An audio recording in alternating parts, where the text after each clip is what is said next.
are streaming.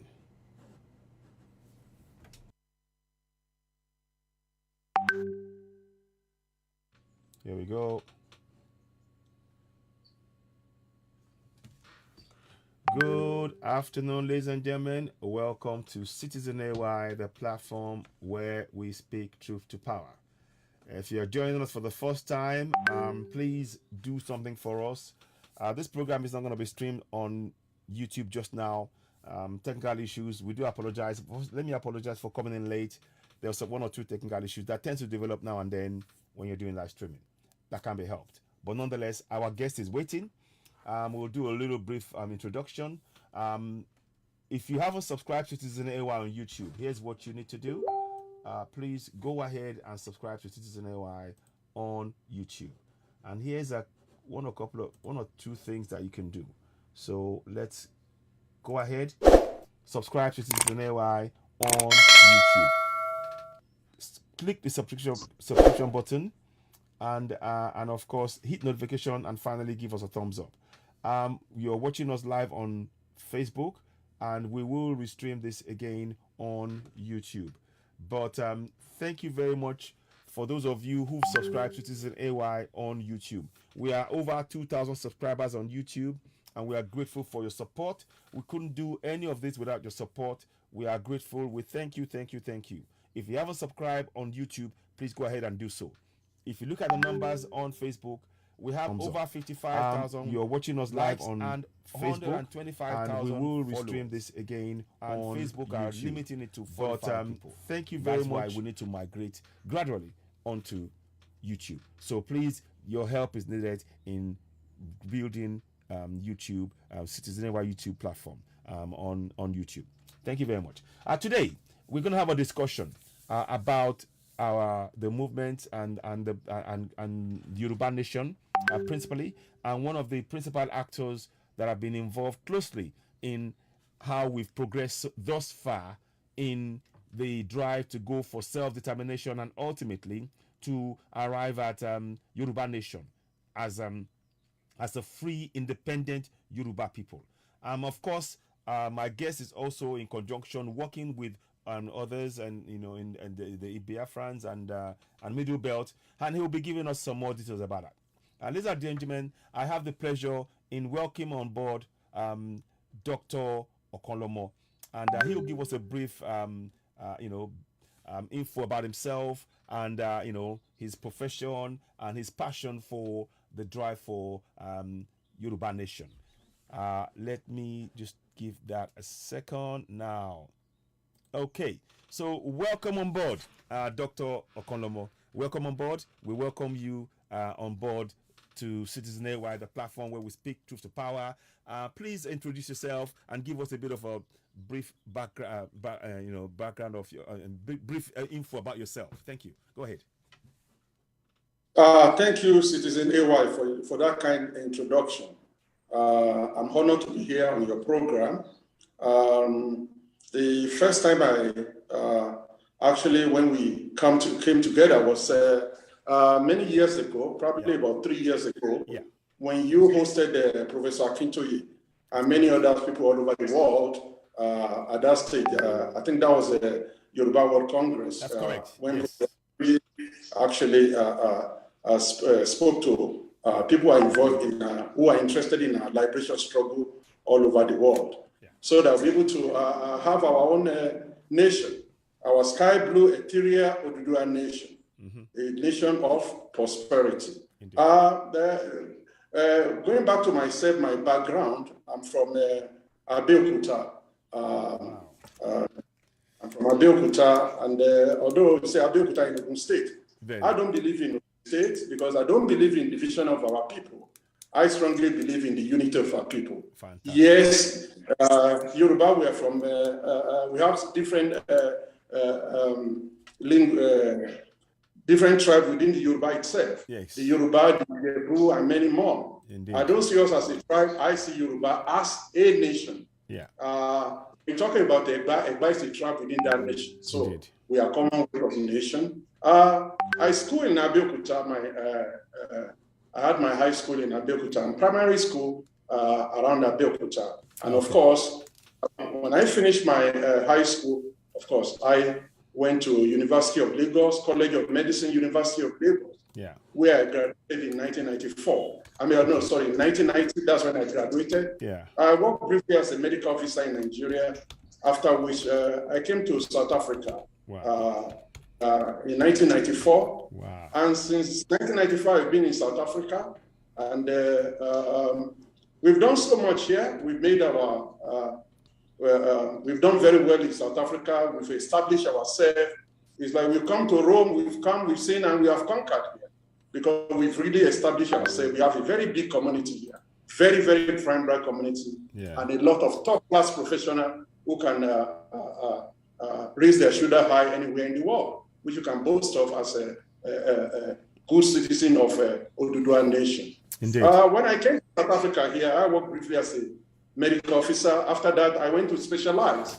So I specialized in obstetric and gynecology, which I completed in year 2000. I completed my training as a gynecologist in year 2000 at the University of Natal. And after I became a specialist, a fellow of the College of Medicine of South Africa. I became a lecturer in University of Southern Africa. I was a lecturer and I became a senior lecturer, and I was there for almost about 13 years. Yes, while I was a part-time lecturer there, of course, I was in private practice, doing what I know how to do best, and that is looking after a mother, keeping mothers safe, and that's what I know how to do best, to keep mothers alive. We know the importance of a mother in a family unit. Without a mother in a family unit, that family unit is broken down completely. I remember my joke, which I always crack with our young doctors or our medical students. I always ask them, do you want to make the mother beautiful or to save a mother? Those who make mother beautiful, they are plastic surgeon. As a gynecologist, we save mother. That is our job. That's what we know how to do best. I'm continuing to be in private practice in South Africa here. Specifically, I'm based in Johannesburg. Actually, talking from the headquarters of Yoruba One Voice. That's where I am right now, because I finished my work a little bit earlier. Except they call me for emergency during this program. Otherwise, I'm here for this program for most part of the today. I continue to work in provincial hospital and training the young doctors, teach them the art of gynecology, how to operate, how to save the mother. That's what I'm doing currently now. Although I'm based in South Africa, I'm also a resident of Canada. My wife and my daughter, my wife is in Toronto.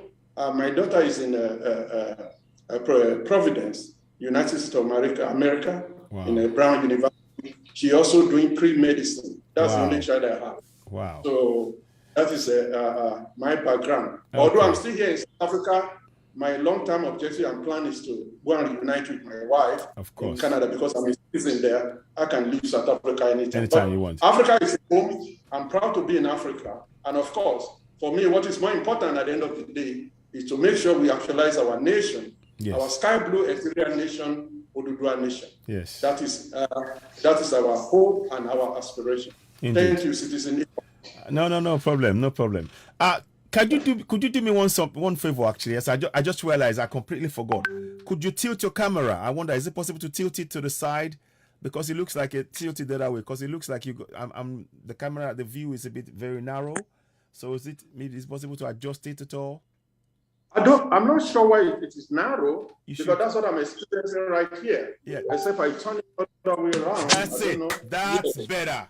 Now, much better. Because to be honest, I was so focused on trying to get everything running because of the technical issues that I didn't focus on. That's one of the things. So that's good. That's much better. Now we've thank you very much for that brilliant summarizing of your great achievements and your family life and your daughter and everything about yourself, and it's in many respects it touches on and speaks to what many of us has experienced, and we want to I would personally want to congratulate you on the success, because you are a success in South Africa. The fact that you live where you should really be a doctor, your assets. You are an asset to that contraption we call Nigeria. And the asset is willingly let you go to another country and provide medical help, childbearing and all of that with the moms and all of that to another country. Clearly, you've been an asset to us, and had it been that they provided the foundation and the infrastructure for you there, you probably wouldn't live. You would probably be in Nigeria. So I want to congratulate you on all of your successes, on what you're doing in Africa, in South Africa there, and saving lives and making the mother bear the child rather than sort of beautiful, which is your focus, which is how it should be, and the many things that you're doing in that area. And we hope, unfortunately, an interesting fact, back in 2020, I believe, or 2019 or 2020, apparently 9,000 doctors, if I'm correct, left Nigeria because of the lack of infrastructure, the lack of planning, the lack of those kind of things. I wonder, just to speak about that for a moment, because I wasn't, I suddenly just dawned on me. How do you feel that the same thing you did in 1994 to leave Nigeria is what people are still doing, doctors are doing, and nurses increasingly, to leave Nigeria? How does that make you feel? Yeah, look, anybody will feel very bad, because to answer that question, you need to look at our background, where we come from, where we get to where we are today.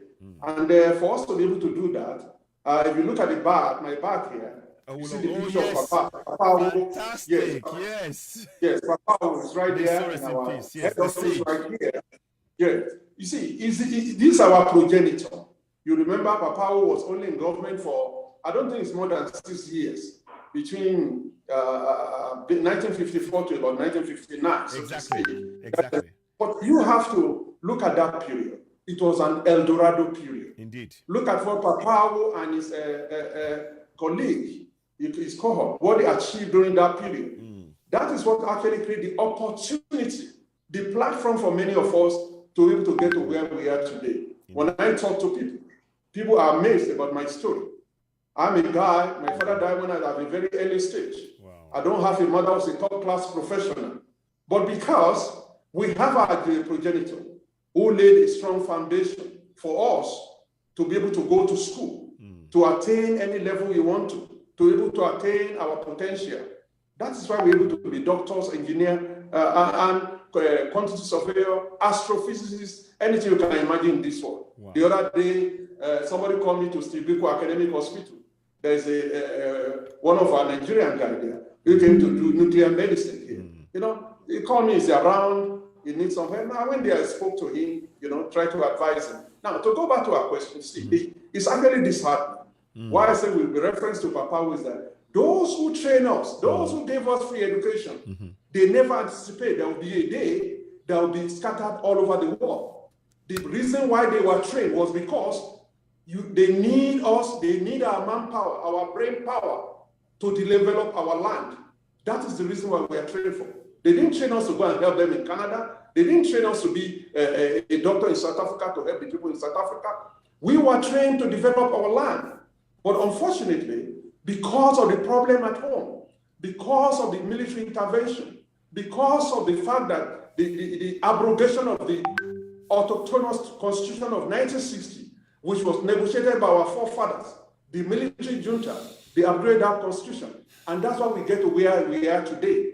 And because if at that time, when the military took over in 1966, if what they did was that to do a constitutional conference, to the extent that they asked us, say, what is the pitfall of this particular constitution? They will have realized that the major problem with that 1960-1963 constitution is that too much power was in the center, and that power center was the one that destabilized Western region. All they're supposed to have done that is to do what is called devolution of the power to keep our region.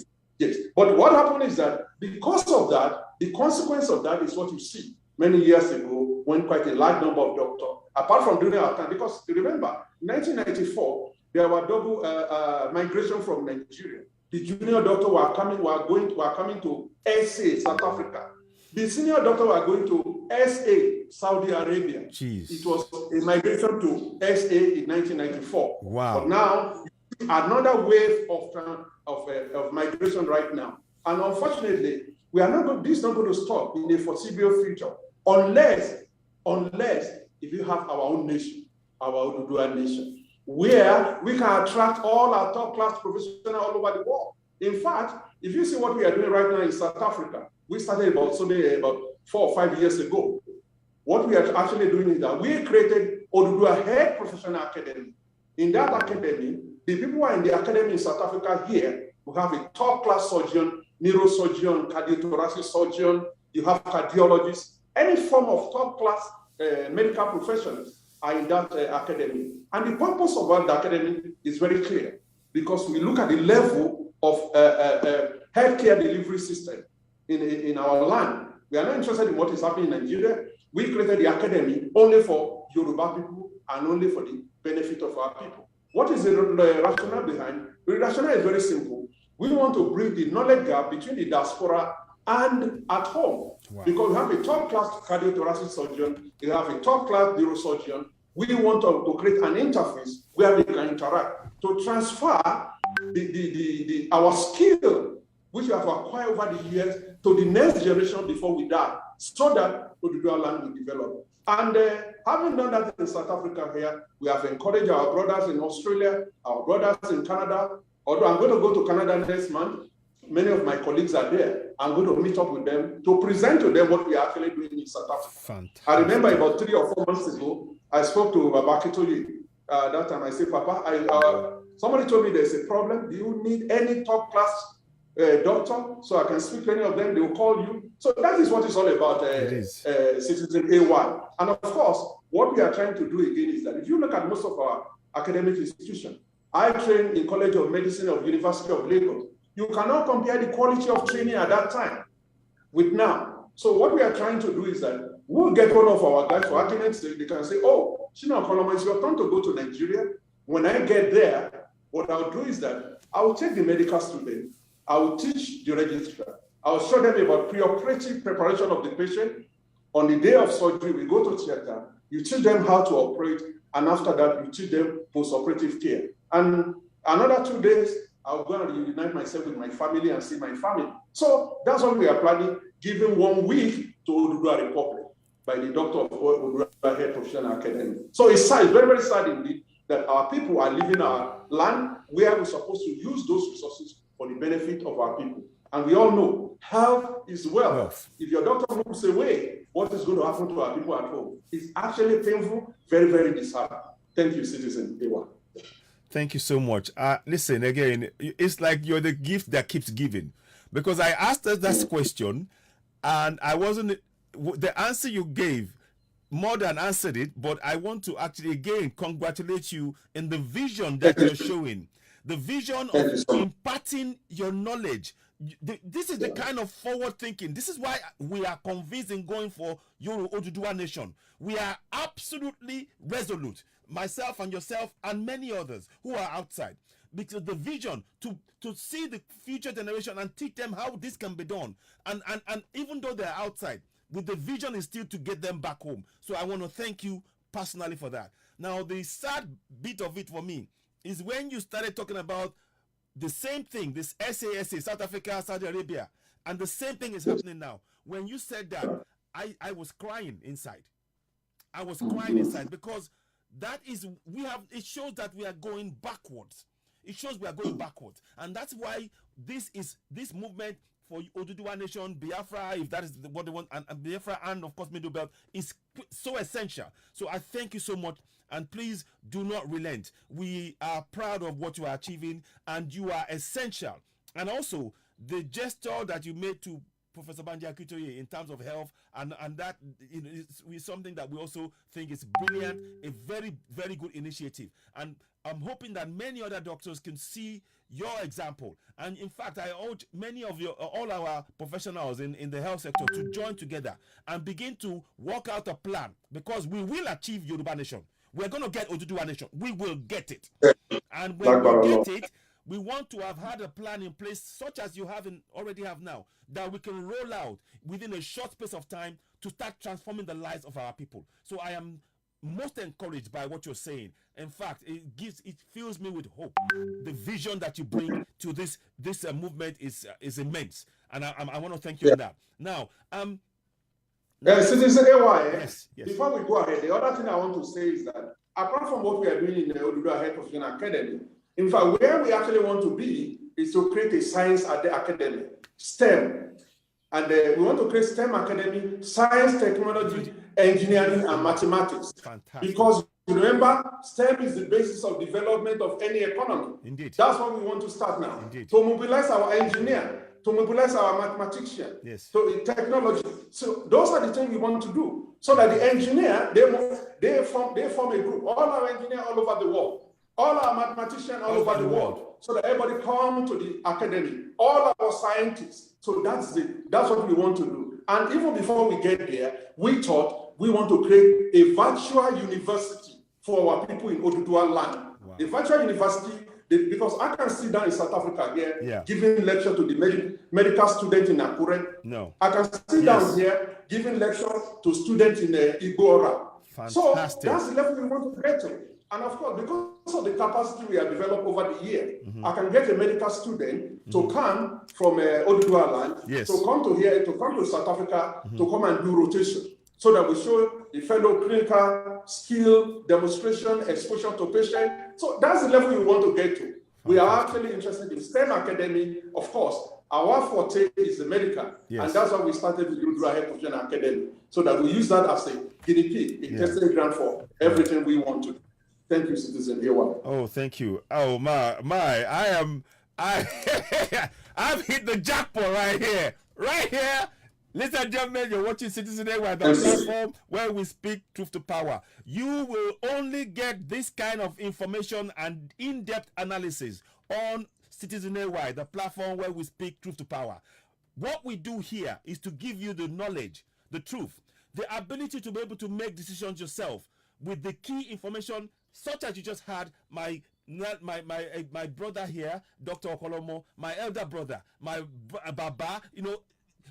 Honestly, I am just so moved by what you're saying here. And these are the kind of things that we need all our professionals. The thing you said about STEM now is amazing. And again, the virtual universities that you just mentioned, I mean, that is just blowing my mind.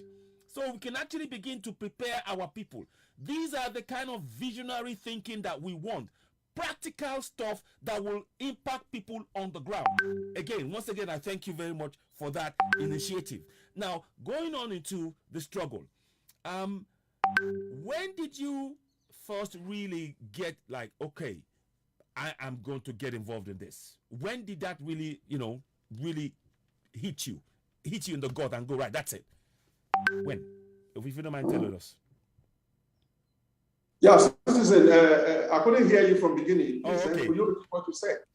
So when did you first get the feeling that, right, that's it, I'm committed to this struggle and I'm going to actually take positive steps to take to get involved in actually bringing about Oduduwa Nation? When did you first get that feeling? Well, the feeling started actually 1994. Okay. It's unbelievable. Wow. Yes, you see, because what really happened was that when I finished from medical school, I was working as a medical officer. We were staying in Lagos. It was after 1993 election. Okay. That's why I started asking myself a hard question then. And you remember, I can't remember, maybe it was in October or September 1994. Probably that's when General Sani Abacha announced constitutional conference, like that time in Nigeria. And that's how we decided, no, we cannot stay in this country anymore at that stage. So when we were... Network issues, he'll be back shortly. Bear with us, please. It's network issues, he'll be back. If he does break, we will come back online. Very interesting topic here. I'm hoping that he come back. It's a network issue here. I'm speaking all the way from South Africa. Okay, go ahead. Are you back? Yes. Yeah, okay, go ahead. Right. So, go ahead. So now, after we came to South Africa, then you became homesick because you are in UK. Because for the first time in my life, I don't have people, although very few of my friends were not staying together. I was forced to speak English all the time. I lost that joy of going to urban network. He'll be back. Oh, so interesting. I do apologize, gentlemen. It's the network is from South Africa to here, so there can be some time lag and delay. He'll be back again. language. Yeah, go ahead. Yes. Sorry. So that simple life that we live in Lagos, in anywhere in Yoruba land, until you miss it, you don't realize how important it is. Wow. How fulfilling it is that when I wake up in the morning, Timbafe Soro, my best citizen AY saw a day my mother language. Yes. That I don't have to speak English. We are speaking English right now. Then for me, that is priceless. It is. Now, what broke the camel back was when Moshood Kashima Abiola was killed. That's what broke the camel back. And at that point in time, I remember my professor, when I did my research for my fellowship. Oh, network. I'm so sorry. This is so interesting. Just hang with us. He'll be back. It's a network. He's all the way from South Africa. So please do bear with us. You're watching Citizen AY, the platform where we speak truth to power. Yeah. So it's a network issue. So yeah. Go ahead. Yes, I dedicated it to him. Okay. That my research for my fellowship. Okay. My prof, the kind of person. Yes, to MKO. My prof, the kind of person I am. Yes. That I'm a very critical person. I can be very, very cynical. He said, "Oh, Doctor, this man must be a great man." I said, "Yes, I see him a great man not because he's a rich man or he was a rich man or he has a lot of popularity. He's dedicated to him because of only one thing, and that's the attribute I respect in anybody. And for me, if you don't have that attribute, I don't have respect for you. And what is the attribute? Is humility. Yes, humility. Yes. Bashorenki Abiola, Arena Kakanfu was the most humble man. There's no doubt about that. I remember what Alawa Kabasharu said. Yes. Alawa Kabasharu actually said, he said it was a day he was in his house. And they told him Moshood is at his gate. He was wondering, what could Moshood be doing here? He said when he came to his house, Moshood prostrated right in his front. Wow. He said he couldn't believe it. So this is the kind of human being we are talking about. And that's the reason why I dedicate my research to him for my fellowship. Not even to my father or to my dad. Because one thing is that I believe in one thing. When we are humble, we are interacting, we talk to one another, we listen to one another, we can achieve so much. But when we become arrogant, at the end of the day, they say pride goes before a fall. Exactly. We must learn to be humble. So what happened to Moshood? Oh, network. I do apologize, ladies and gentlemen. Oh, it's a network issue, but just hang with us. He'll be back. It's all the way from South Africa, so it can happen. But he'll be back with us. I hope you're enjoying the show. Please do share. Future. Yeah. Yes. Our future in Nigeria and the future of our children. For me, that was a turning point. Until Baba Kintoye started the journey. That's why all of us now woke up. We were in political coma, but Papa woke everybody up at that stage. So that's why everything actually started more. Yeah. Thank you. And again, you remember this liberation struggle. It's never our idea. No. It's the idea of our progenitor. Yes. Our forebearer. Yes. Of course, you remember Bola Ige. Yes. Papa Bola Ige spoke about it. Say by 2000, we will have our nation. Yes. We are not the one who came with the idea. No. Our forefathers. They already knew. For one reason or the other, we were in political coma, but thank God we woke up now. Yes. Our ancestors, everybody woke us up. And until we have that nation, we are never going to stop. Thank you, citizen. Wow. I honestly, I am just like, I'm really grateful for your detailed answer. It really, and you know what I'm most impressed about, and I'm really, is when you talked about writing your report based on MKO and in his name. You know, that shows, you know, the level of humility and the willingness to give to our nation, you know, at that time. Okay, we now know that nation is not to be, and it is for us to go for Yoruba Nation. And we are so glad that you are on this journey with us. Now, there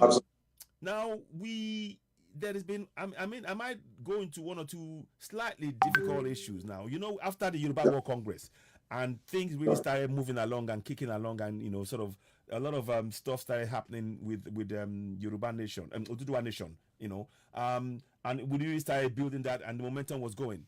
Then we had various groups come up. We had the Yoruba World Congress, then became Ilana Modua, then Yoruba One Voice, and then we had the Global Directorate. We had all of this stuff. So tell us, I know in the middle of all of that, not shortly after the Yoruba World Congress, you joined Yoruba One Voice. Yes. Tell us about that and how's that going? And in relation to this struggle, how do you think things can go forward from there? Just give us a rough idea. Thank you. Yeah, thank you, Citizen AY. When it comes to this liberation struggle, my philosophy has always been that if we speak together, if we see each other as a brother, we are going to go places. There's so much we can achieve. Now, my model is always Jewish model. I love Jewish. I'm not a Christian, and I don't do Islamic religion. But what happened? The only thing I like about them is that they believe in their people, and they work together for common goal. And they've never lost sight of their objective, no matter how much you criticize them. And one thing about Jewish is that they talk about God, but they don't mind killing 1 million people to save their people. It's about self-preservation. I'm not suggesting anybody should kill anybody. That's not what I'm suggesting. What I'm saying is that they can make any sacrifice for their people, and only their people only. And that's what I believe, that resources of our people, resources of our land must be for people of Yoruba Nation, not for anybody else. But when we have what is left, we can give to others. I'm going to give one example. If you watch Natural Geographic Channel, when a lion made a kill, if hyena comes there, they are going to eat the hyena. They will never share with hyena. We must learn that from ordinary animals who won't believe in the principle of self-preservation. So that should be our principle. Now, let's go back to the question a little bit. In 2018, I got evidence for that. I started One Voice in South Africa in 2018.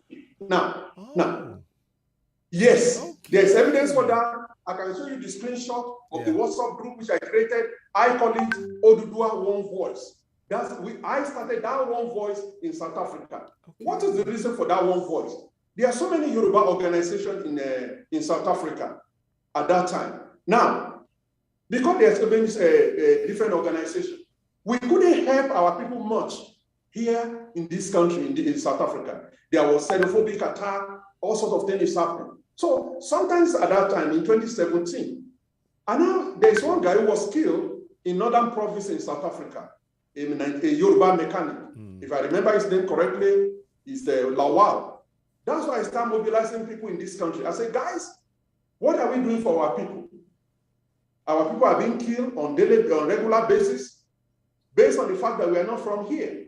And they are just here to make their economic migrant. Now, this fellow has just been killed.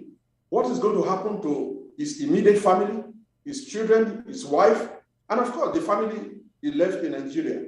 How are they going to take the news? What is going to happen to his children? They have to go back to Nigeria. And obviously, the education system in South Africa is much superior. So that is when I created the first WhatsApp group, which I created at that stage. We call it Omo Odudua. The group is called Omo Odudua. That Omo Odudua is the one that gave back to Odudua Head Professional Academy.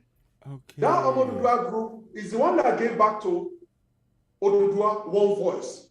And the reason for One Voice was that because of this unity within our community, because we have xenophobic attack here, that's why I say, okay, I look at all the big organizations, all the Yoruba organizations. I spoke to their leader. I said, guys, can we get representatives to come on Yoruba One Voice platform so that all of us will be doing. We are not suggesting that people must not have their own organization, but we have a common ground where all of us will be meeting. We are going to be discussing the issue affecting our community. The beauty of that group, what that group achieved, was actually, achievement was more remarkable during this xenophobic attack. You remember, South African government was not giving any of our people any relief fund. That group was able to raise almost 500,000 rand and distribute food to only Yoruba in South Africa. Wow. That is what we did at that stage. Now, that's how Yoruba One Voice started. Now, when Papa Akintoye, Professor started, Professor Akintoye. Yes. You remember you set up the Zoom meeting. Yes. Everybody were invited all over the world. We were hosts on that particular day, which I still remember. Papa addressed everybody. Indeed. So after the meeting, we started mobilizing ourselves in South Africa about this, our liberation struggle. Of course, not that I'm boasting. No. I'm always at the center of everything. Like somebody said, he said, wherever it's happening, things are successful, you're always there. You like to mobilize our community. I said, yes, I'm not a politician. I don't have a plan to hold political office in the future. I'm too happy to be a member of the group who's going to be able to liberate our land. So that at the end of the day, if they ask me, when I'm dying, they ask me, what did you do for your land? I will say, I'm one of those people who actually contribute to the liberation of our land. That's all I'm interested in. And of course, when Chief Gani Adam came to South Africa, initially, what I was, before even Yoruba One Corridor was formed, because I was bitter about what is actually happening. Now, because it was a generalismo of Yoruba land, now I'll start investigating. I went on Facebook, I saw OPC Gani Adams. Until when I started investigating, somebody said, oh, this guy comes to the South Africa.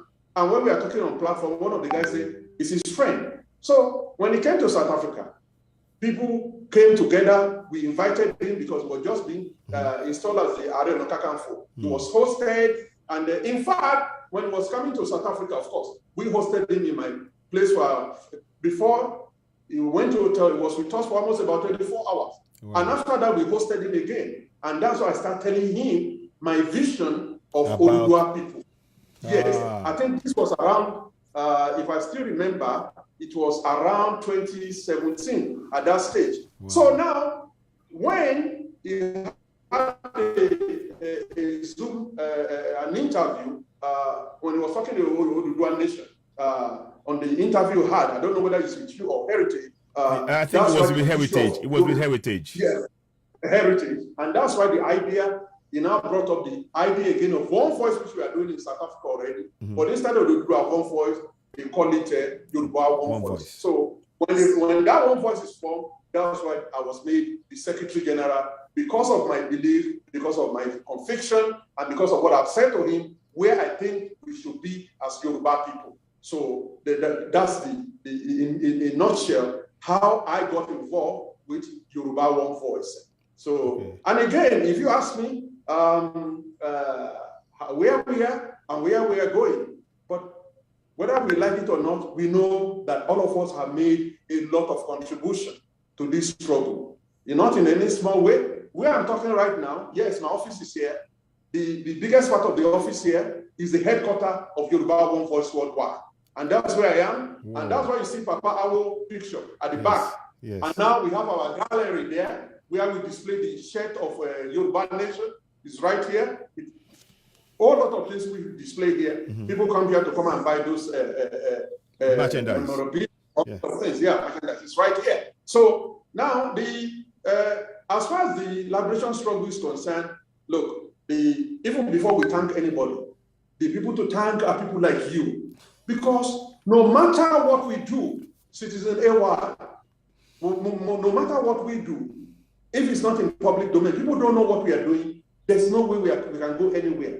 And we know that when it comes to liberation struggle, you pass through so many phases. You have this stage of awareness. You guys are at the forefront of that. You've done extremely well. In fact, when they are writing the history of our liberation struggle, you guys' name will be written in gold. There's no doubt about that. And of course, you guys have done wonderfully well. And of course, on that stage, we are in stage of mobilization. I think that's where we are right now. You see, to mobilize our people, because we've left the stage of awareness, but the awareness concern is still continue. But we are in state of mobilization now. As for us to actually strategize, where are we going to go? In what direction we are going to go? Yes, we have different kind of organization. We have Ilana, which our father is the one who set Ilana up. Yes. Of course, he's the father of our struggle. There's no question about that. Yeah. And of course, she's Sunday Igboho, the enormous sacrifice which he made. Yes. For me, any day when I wake up, when I applaud him, I give him a thunderous applause. Yes. Because yes. there's no question about it. No question about the sacrifice which Sunday Igboho have made. People are in his house, they destroy his house, he's incarcerated in the Republic of Benin. Yes. Yes, but For me, we try our best, but I thought we could have done much more only if we are united. But the beauty of us, many organizations is this. For argument's sake, let's say one of our leaders of one of the movement or one of the organizations get to a state whereby he's working with, we don't even know he's working with the government. He's now sabotaging the movement. Now, if all of us are behind such leader, our liberation struggle will collapse. But when we have different groups, when one leader sabotages our movement, another leader cannot be sabotaged. And with that, this liberation struggle, we see the daylight. We are not going to collapse as we go along. But no question about it. What I think we need to be doing is that we need a platform whereby we need to lower our ego. We need to ask ourselves, what actually brings us together? What is our denomination here? What brings us together? Our issue here is the Yoruba land. Those who want to be a leader, those who want to be president of the Yoruba Republic, they should just wait right now. They should wait. People like me, I have no interest. You can quote me what I'm saying. I don't intend to run for political office. I'm too happy to be Dr OKANLOMO, a man from Egba and Owu family. All I'm interested in is that to say that I'm with Citizen AY during this liberation struggle. I'm with Professor Akinbanji. I'm with Sunday Igboho. And of course, everybody involved with this struggle, I'm with them. For me, that's what I'm happy about. But more importantly, we still need that platform where different organizations will be coming, will be meeting, where will be our strategies can be implemented. And I think that's for me, that's the work we should be doing. That's the conversation we should be having. Even if we don't like each other, let's learn to work together. Remember the saying, when two brothers fight death, the foreigner inherits the land. Don't let our land be inherited by the Fulani. We should not allow that to happen. Thank you, citizen. Wow. You answered that question brilliantly. And I like the way you laid the foundation for what we now know as Yoruba One Voice. And you've actually, in a way, answered a lot of our concerns that we have and many of us still hold. And you've perhaps provided a vision of a way into the future for us here. That's something that we should really take on. I wonder, in terms of, I'm going to just move slightly to the side a little bit from a different angle now. We're looking in terms of going to the next phase of this thing, which is mobilization is part of it. But on top of, as long as without mobilization, there is an issue now where our people are being attacked in their villages, in their homes, in their towns. And it's and these Fulani terrorists are in our forest. What should be the message we are sending to them? How can we get them to take action to defend themselves? What suggestion would you have in looking at how to deal with that as an ongoing concern? Because that is increasingly evident that people are being targeted, are being killed. How would you, what do you propose that we do? Thank you. Yeah, so you see, this problem can never be solved overnight. There's no question about that. What has happened is that we Yoruba people, we are very resilient. We are very, very tolerant. Because of our level of tolerance, people seem to underrate who we are as people. Remember, if you go back to Oshogo War, the Fulanis, they came to Oshogo, they want to decimate Oshogo, they took over Oshogo. In fact, they want to decimate the whole of Yoruba land. And we remember the role Bashorun or Derilo played in that particular war. The Derilo from Ibadan people, of course, they move en masse, they organize their soldiers to Oshogo, and they strategize in the middle of the night, because our great-grandfather, they are warrior. That warrior, that gene, which we inherited from there, that gene is we have to wake up in our people. We have to wake up that gene in our people. Remember what Sheikh Maktoum of Dubai said. He said, my grandfather rode a camel. My father rode a Mercedes. I'm driving Range Rover. I have a jet. My children are going to ride Range Rover. But my great-great-grandchildren, they are going to ride camel. Difficult time. They ask him, what is the reason for this? It's a difficult time produce great people. And easy time produce weaker generation. We are facing difficult time now. We are going to be producing great people, warrior within our community. Because challenges, that's what brings out best in us. We have been challenged by the Fulanis. There's no question about that. And our children, they are not so small. Those who are 15 years old, 20, 30 years old, they can see what is happening. And whether we like it or not, it's a human being. That's how human beings are. It's just like as a doctor. When somebody, as a doctor, as a physician generally, we know the principle, how people get infected and all those sort of things. When you get infected with the virus, you develop immunity to combat that virus. So we are also like that. In our land, that's what is going to happen. Now, Fulani is a virus within our land. Yeah. There's no question about that. We are going to produce a strategy to fight with this. Yes. So now, my own suggestion, which I always think about, is that, which I always say to people, in my address, which I had on June 12th last year, because for almost, I can't remember, more than maybe 10 or 15 years, everybody always converged in my house in Irene, in Pretoria, around Johannesburg here. We always mark June 12th. I'll make my speech. Wow. So now, I said to people, whether we like it or not, we need to go back to that time of Bashori Odori-Law, our great-great-great-great-grandfather. Our great-great-grandfather, they are never weak people. They are not. Unfortunately, good time has produced weak generation within our people. That's why we find ourselves where we are. That's why we remain in political coma for the past 60 years. That is why we allow the injustice of 1966 to continue, where our regional autonomy that was freely given to us, not freely given to us, our forefathers negotiated for it. They did, yes. Which was given to us, we allow the Fulanis, the northern oligarchy, to take it away from us, whereby they impose military unitary constitution of force. They concentrated the power in the center. But citizens, if you ask me, if I have the resources, like my idol, like MK Abiola, I'm going to provide all Yoruba people with all households must have AK-47. Violence begets violence. If we have AK-47, all households has one. Fulani will be afraid of us. We must prepare to fight. If we don't fight for our land, they will take the land away from us. And I'm telling you, we are going to remain in diaspora. We don't want to be like a Palestinian people. We don't want to be landless. Everything is about land. You remember what Dr. Jacob Zuma said in South Africa? Everything is about land. If it's not about land, with technology, have you seen anybody who built a city in the sky? No city has been built in the sky. So that land we are talking about, whether anybody accepts or not, our forefathers fought down for that land. That's why we still can make reference to that land today. If they never fought for that land in 1840, before even 1840, the Fulani have taken that land from us, and of course, they were burying their Quran in the ocean, which was a plan.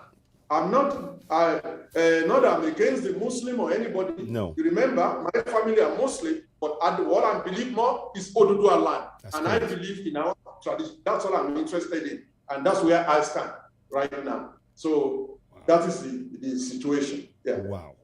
Wow.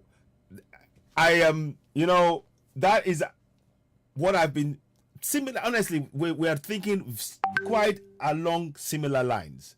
But the history that you even bring, about the Oba, please, what's the name of that Oba? Oderilo. Yes. That history is something we need to teach to our kids. We need to. I'm even envisaging somebody drawing a cartoon about him and putting that out so that our kids can see him go to war, to battle against those people who are against us now. We need, please, I'm asking, we are looking for illustrators who can draw things like this. Bachorun or Denrilo. I'm going to put that name down and I'm going to do some research about that name. And thank you so much for this vast knowledge that you are giving to us now. Many people are watching. A lot of people are applauding what you're doing on Citizen AY, and I'm so thankful that you are able to, again, you are giving depth, vision, hope, opportunities. You are showing us what we possess within us, what our ancestors left for us, that is in us. It's in our genes. We can achieve this, and we shouldn't have a doubt about us becoming Oduduwa Nation. We should have no doubt about it. We are warriors, like you said.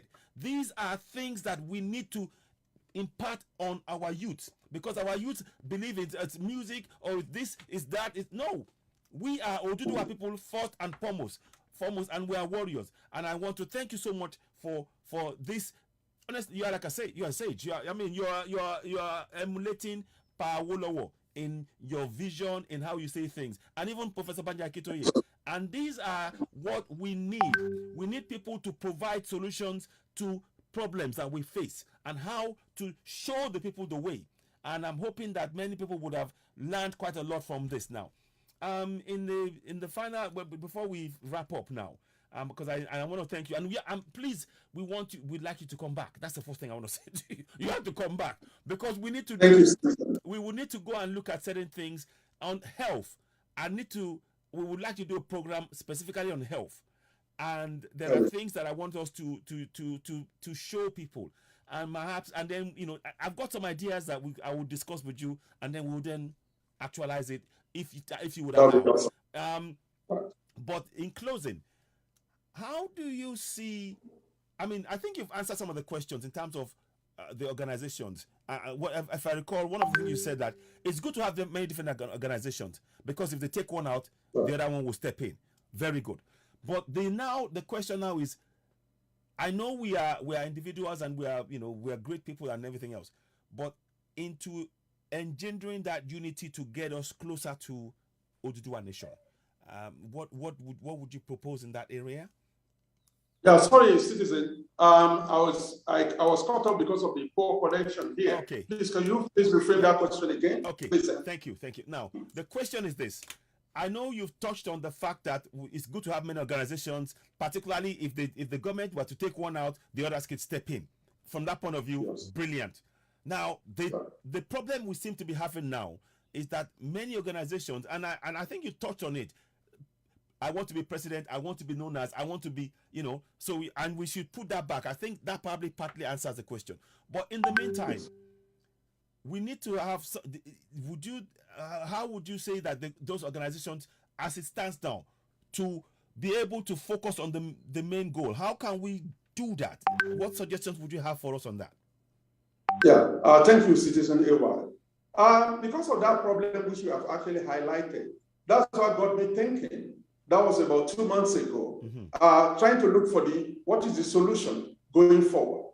And what I did was that I look at the solution. I look at the rest of the world over and above Oduduwa Nation. And I'll look at our home to see what has happened there and what people are able to do successfully. Let me use one example. My example is that of Afghanistan. Historically, nobody has been able to conquer Afghanistan and dominate them successfully. The British were there, they ran away. The Russians were there, they ran away. America wasted their lifetime there, eventually they ran away. But there's one thing about Taliban which we need to learn. It's about lessons. It's just like, let me use one parallel. When you tell people about the marriage, they don't understand how marriage came into being. The reason why people start getting married is because of observation humans have on about monkey. Now, from an anthropologist's point of view, they found that a monkey, which has a partner, the children survive more than the one that without a partner. Because the one without a partner, while he's looking for food, the other animal in jungle will have killed the children. But the one that has partner will protect the children, somebody providing for that child. Yes. So now, what I'm saying in essence is, Citizen A1, is that now, if we look at the rest of the world, Afghanistan for argument's sake, what the Taliban did well was this. If you ask the Taliban, when you read the newspaper, who's the real leader? They are all leaders. They call collegial leadership. It's a collegial leadership. And the people who came together during the NSAS, they demonstrate the same thing. Indeed. Even you're in the media. Indeed. Yes. Indeed, I remember Who's the leader? Yes. We're all leaders. Come and say, oh, who's the leader here? They'll tell you what you want. We are all leaders here. We answer. So we need to look at that kind of model. But what we did actually, which we started about 3 months ago, is that we tried to mobilize people all over the world. And I said to them, yes, I'm mobilizing people. I'm not the leader here. So when we have meeting, it's going to be a rotational meeting. For argument's sake, let's say you guys are in UK today. Now, you guys in UK, you're going to host us with the meeting. When we host the meeting, you guys are going to chair the meeting. If there's going to be a press release, you are going to be the one who signed the press release. And the next meeting is now your responsibility to mobilize everybody else all over the world and hand over to the people in Canada, or hand over to the people in Ireland, or hand over to the people in Germany. If we do it that way, there will not be sense of domination. But this idea of having this figure somewhere where everybody has to bow down onto, where you have to treat everybody like a subject who doesn't listen to anybody, who have only one idea, Owe Yorubani, Agbajo one of his soya. Two heads is better than one. One leader is only one head. When me and you, when myself and Sister AY come together, we bring everybody together. Now, just imagine the multiplicity of the opinion, the number of opinion that comes together at a point in time. Unlike just follow one person. But if we say we have that collegial leadership, Sister AY can be our leader for, it depends on what we are doing. Oh, Dr OKANLOMO can be the leader. Papa Akintoye can be, anybody can be. The idea that this person is the leader and everybody wants to be a leader, at the end of the day, we are not going to get anywhere. We need to look at the collegial. We need to, the way to run this movement is like a colleague. We need to see each other as a colleague, respect one another. Let other people, let us be leader, let us be follower at the same time. But by the time it's only one person who's a leader, in a place where there's a collection of leaders, then there's going to be a chaos. We are not going to get anywhere. Collegial leadership, I believe that's the only way. Even when we look at the South Africa here, look at Jacob Zuma, although there's a fallout, all of them, they see each other as a colleague. They protect each other. They protect each other's interests.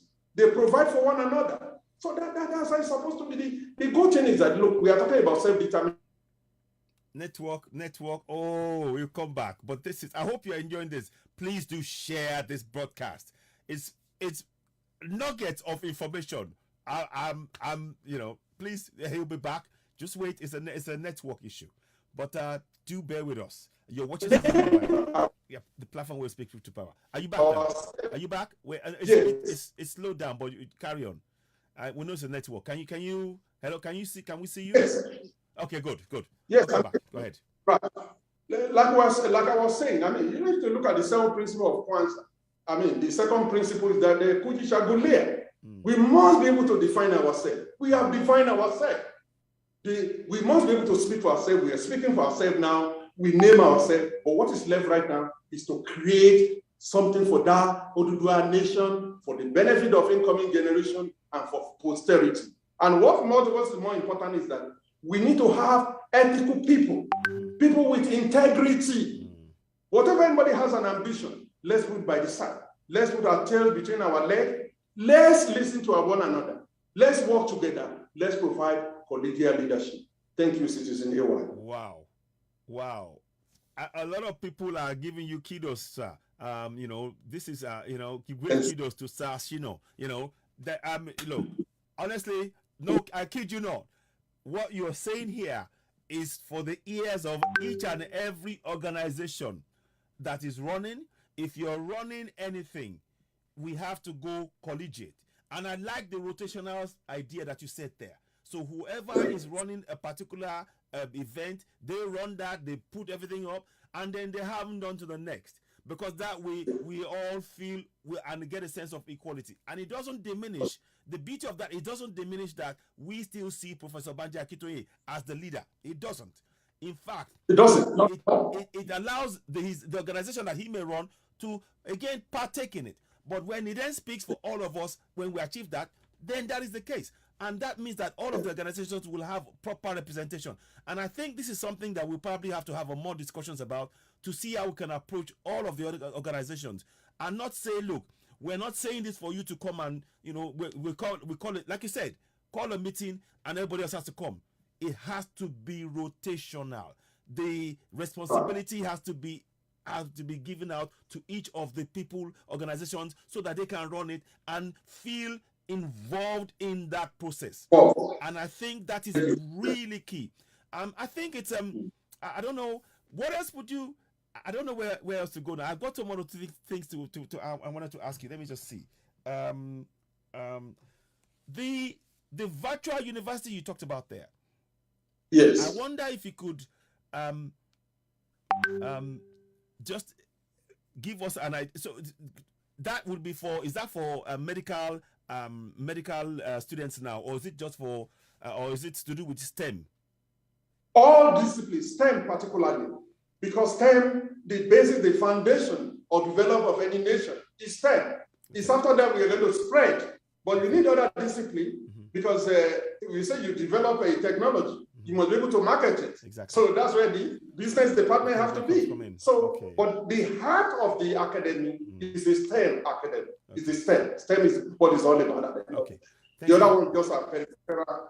Yes. Thank you. Thank you very much for that. Now, in terms of where we are going now, we obviously planning, it's a nation that we're trying to go for. But one of the really central part of it now is the issue of convincing our people that right now they're talking about 2023 elections. But how do we convince our people, Oduduwa people, to focus on self-determination as their main goal rather than 2023? I wonder how we could, do you have any thoughts on that? Well, I've thought about this several times, and most of the time when I think about the plight of our people at home, you know, I get very, very disturbed. Why am I disturbed is that, you see, there's so much hunger in our land. There's so much level of poverty. And yourself too, citizen, if nobody called you from Oduduwa land for 1 month asking you for money, you start getting worried. Yes. Yes. So now what has happened is that my nature, my life is such that I'm a very realistic person, having a realistic approach to everything. And why I'm like that is that, of course, as a physician, the way we are is such that you need to investigate. After you investigate, then you're able to provide a solution to the problem. I mean, as it is right now, you see, it's like what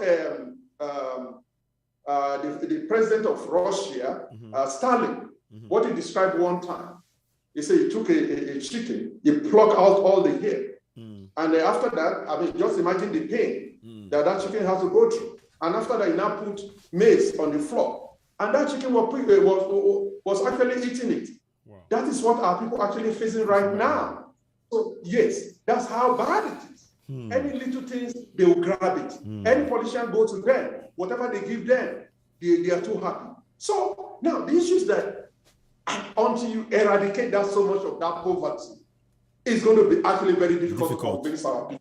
Yeah, we have to be honest and be realistic now. Good. But having said that, what we can also do is that we should, if the people who are going to do this job mostly are the intellectual, the real educated people, the elites. Now, we need to go back. Let's go back to, I always make reference to Papa Awo. Yes. What was accomplished from about 1952 or so till they handed over power. Yeah. I mean, what they accomplished that short period of time. Amazing. It's amazing.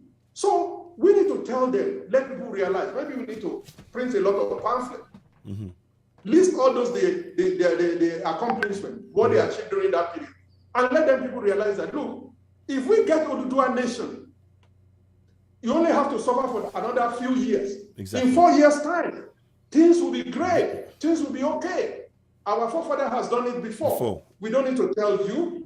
All the Oduduwa group of companies, which was destroyed by the military junta. Yeah. It was done deliberately by the Fulanis. Yes. So that we don't have the fund, because Papa Wande and his colleagues, they formed Oduduwa group of companies as a foundation for development of Oduduwa land. Thank you. So these are the things, those are the conversations we should be having.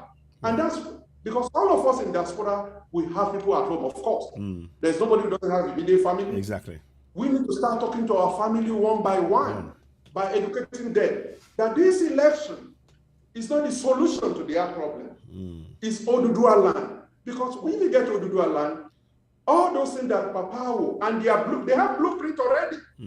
Because if you look at that blueprint, you can actually stay in Ogutukupa and work in Lagos. Yes. See, so all those blueprints, all those things will be implemented, and the life will be better for their children. And that's why I'm talking about virtual university. Yeah. If we create virtual university, if me and you trust one another, we can actually a network. Oh, network. We're going to be wrapping up in about an hour, about a few minutes, but this is so important, and I'm so glad that you're here. Do stay with us, bear with us. The school fees of those children for those virtual university will be highly subsidized. Exactly. If they are going to even pay at all, because they can sit down in their house with their tablet and receive lecture from Citizen AY from UK. They can receive from my friend in Canada, Adewuyi, or anybody else from Australia. So it's not a normal class anymore. No. That you need a building. No. That's what we have learned from COVID. That we are actually running a university. Indeed. That's the beauty of COVID itself. Indeed. We can run virtual university successfully. Because if they ask me to give lecture to my medical student, I'll sit down in my office where I'm sitting right now. I'm going to give them a lecture on choriocarcinoma or cancer of the cervix or abnormal uterine bleeding. I can do that from here. Wow. And I'm going to give a very decent lecture. It's not different from me being there physically. So, fantastic. So those are the conversations we'll be having. And again, we shouldn't wait until we get to do our land. That's what I'm saying. We need to mobilize, our professionals all over the world. Let's start developing our land.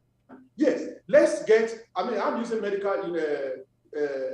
as an example. For argument's sake, I can leave South Africa today. I want to go and spend a week in University of Lagos to impart the knowledge, to let them see the latest technology in the management of abnormal uterine bleeding, if I have to do that. Or latest management, latest in the management of infertility. We can go and impart that knowledge for 3 days and come back. So that before we build whatever we want to build, the existing institution, we're empowering them. It's like planting seeds. It's like planting seeds. That's it. Because somebody like us, we are getting old already. The knowledge we acquire, is it going to die with us? We must transfer that knowledge and the skill back to our community. That's what we should be doing. And that's the conversation we have. In a nutshell, every one of us in diaspora, let's start talking to our people. Let them realize what was accomplished by Bapawo, that those blueprints are still there, what we can still achieve. We need to tell them the story of Chief Latif Jakonde, what he did in Lagos. They canceled after in Lagos, all within a period of 4 years. Wow. I got free education in Ogun State. That's why I became a medical doctor, otherwise citizen. I would have been a roadside mechanic in Nakpaku, it's on the expressway in Lagos. And likewise, of us who are top class professionals today. We did conversation with our people. Thank you so much. Wow. Wow. Honestly, I am really, really grateful for your insightful knowledge in so many different areas and your wealth of experience. You're showing us how to transfer skills from medical doctor to a whole swathe of areas that one would not even necessarily think of. And that's the kind of approach that we need. Please, I would honestly, you need to be coming back on this platform and we'll be doing more shows. And I'll be bringing you onto Oduduwa TV radio to speak to us in Yoruba as well. Because we need people to hear what you're saying in our language to reach our people. We need, to be honest, we have to reach people in the grassroots, literally, wake them up. Because I am so, what you're saying now, it fills me with such optimism that I am looking at my fellow Yoruba man, Oduduwa man, and the vision that you're putting forward is a vision that it is achievable, and it relates back to the what our sage Obafemi achieved, and it formed the blueprint that Jakonde used in Lagos, and we are going to go back to that same blueprint. So I want to thank you. I wonder if there's anything you wanted to touch on, anything at all in your mind that you wanted to impart or share with the people in terms of this agitation. Oh, one more thing, please. What is your take on ensure the unity between having a kind of like unity between the Igbos or Biafra and Middle Belt and Yorubas to achieve our common aim. How do you see that playing out? Well, there's a saying that, look, if you don't know what to do, you go back to history to guide you into future. You see, history is always there to guide you into future. Yes, from what we have seen so far, and from historical perspective, there's no question about that the unity between the two groups is going to be very difficult to be achieved. Because one thing, there's that mutual suspicion between the Igbos and Yoruba. Having said that, we both of us have common problem. His ideal thing is that if me and you have common problem, what makes sense is for us to work together to achieve that common goal, to bury our differences, to forget the past, to say that, look, this problem is the problem of this generation. Our forefathers, they have come, they have gone, everybody have made their own mistake during their time. Yes, they've sorted out some of the problem. Whatever they left behind, it becomes our responsibility. And it all makes sense to be having conversation with our Igbo brothers or anybody else within Nigeria. The people in the Niger Delta, the people in Middle Belt. We must not say we want to work in isolation. Because if we want to work in isolation, let's go back to what happened between 1966. Again, Papa will say, against a better judgment, Chief Odumegwu shouldn't have declared Biafran war at that time. Now, what happened is that, and again, if you go back to the historic perspective of what happened at that stage, it was a noble thing that Chief Odumegwu, for him to declare the Biafran war, you cannot blame him for it, because he needs to protect his people were slaughtered, and look, at that stage point in time, I don't see, as far as I'm concerned, I cannot blame him for anything. So my take on this one is that let's reach out to our Igbo's brother. Let's build bridges. Don't let's burn bridges. Let's look at what they want. Because I have a philosophy, Citizen AY. If I give you what you want, you should be able to give me what I want. See, let's extend that olive hand. Let's extend our hands there. Let's see which area we can work together. But as far as I'm concerned, the issue of Oduduwa Republic, I don't believe we need to go the route of war. You don't want to bring war to your land.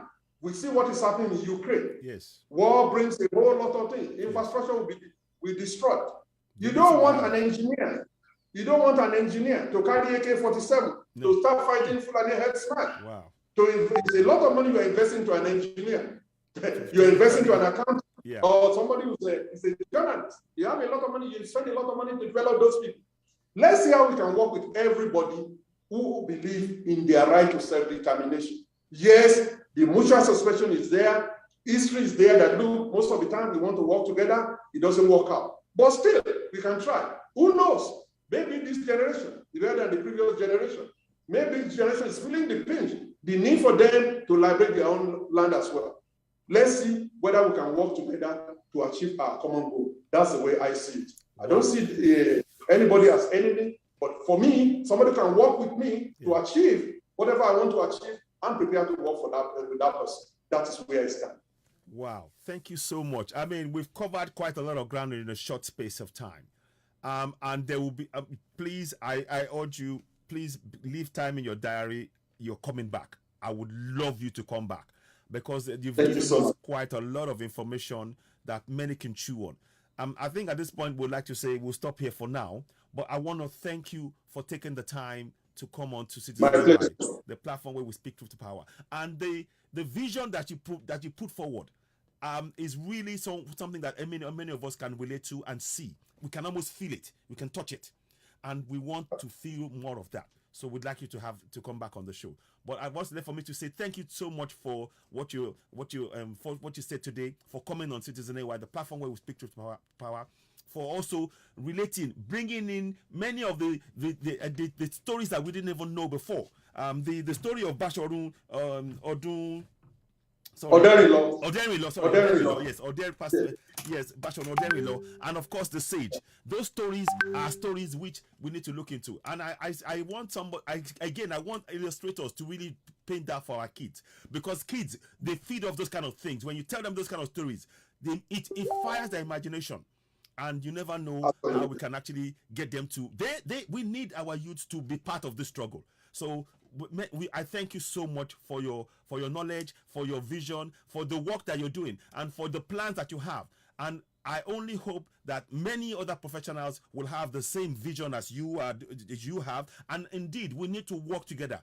And the solutions you have in terms of these competing organizations, this is collegiate mindset. It's a brilliant idea, something I buy into, and I will want to work out with yourself how we can bring that to make it really have a positive impact on the Oduduwa nation that we are going for. So what left for me to say now is to say thank you so much, sir. I appreciate you. I'm a fellow Egba man like yourself, so I am even more prouder. I couldn't be more prouder that my Egba brother, my Egba senior brother, is come up with visions that many of us believe in. So I want to thank you. Thank you.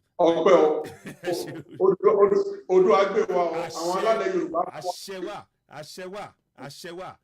Then so I will say thank you so much. We will let you go now. Thank you for the time you're giving us on the show, and we will love to bring you back. But thank you to also my guests, those who have been watching on Citizen AY, the platform where we speak truth to power. This will be shared on YouTube and on Instagram and all other platforms. But what's left for me to say is thank you so much for watching. You're watching Citizen AY, the platform where we speak truth to power. One more thing before I go.